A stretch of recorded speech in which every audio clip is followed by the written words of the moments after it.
Hi friends, कैसे हैं आप लोग। उम्मीद करते हैं आप लोग अच्छे होंगे, स्वस्थ होंगे और एकदम खुश होंगे, मस्त होंगे। साथियों, हमारी मौजूदगी बिहार के नालंदा में है और आप सीधी तस्वीरें देख सकते हैं। इन पुरानी खंडहरों को देख सकते हैं। ये पुरानी खंडहर विश्व का पहला प्राचीनतम विश्वविद्यालय नालंदा है और हमारी मौजूदगी नालंदा विश्वविद्यालय में है। ऐसा कहा जाता है किसी ज़माने में नालंदा विश्वविद्यालय विश्व के प्रसिद्ध विश्वविद्यालयों में एक था। इसकी कहानी बहुत ही निराली है। नालंदा विश्वविद्यालय के बारे में ऐसा कहा जाता है कि जिस समय नालंदा विश्वविद्यालय चलता था, नालंदा विश्वविद्यालय में जिस समय विद्यार्थी आकर के शिक्षा ग्रहण करते थे, ऐसा कहा जाता है उस समय इस विश्वविद्यालय में 10,000 विद्यार्थियों की संख्या थी। तो पढ़ाने वाले आचार्यों की संख्या यानी कि शिक्षकों की संख्या लगभग 1500 से 1600 के करीब में थी।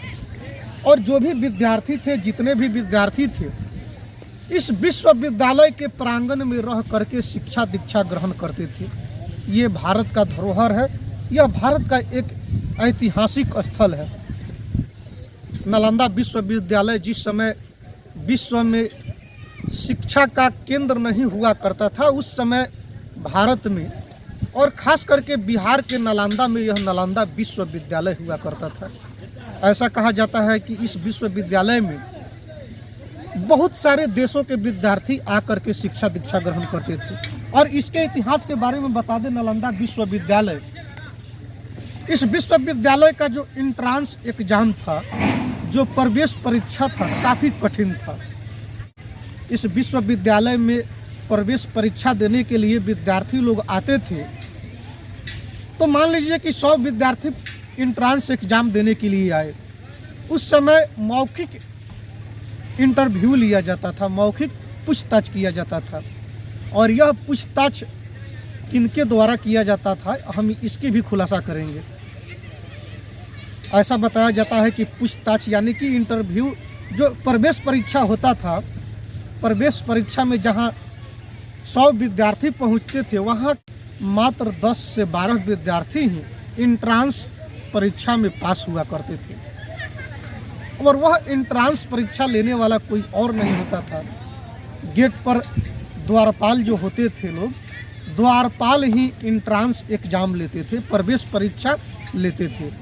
और वह इंटरव्यू के आधार पर मौखिक परीक्षा लिया करते थे लोग। आप सोच सकते हैं कि उस समय के प्रवेश द्वार पर जो पहरा करने वाले जो चौकीदार लोग होते थे, उन लोगों में कितनी योग्यता थी।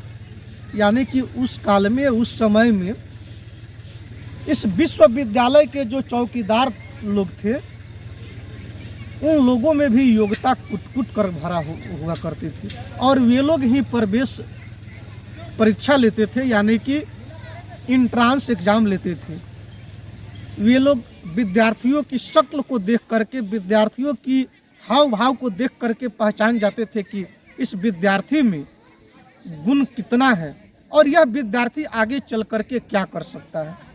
आप सोच सकते हैं, जिस समय न टेक्निकल युग था, न कंप्यूटर युग था, न विज्ञान उतना विकसित था, उस समय यह नालंदा विश्वविद्यालय कितना डेवलप था। इस विश्वविद्यालय की कहानी अजब गजब की है।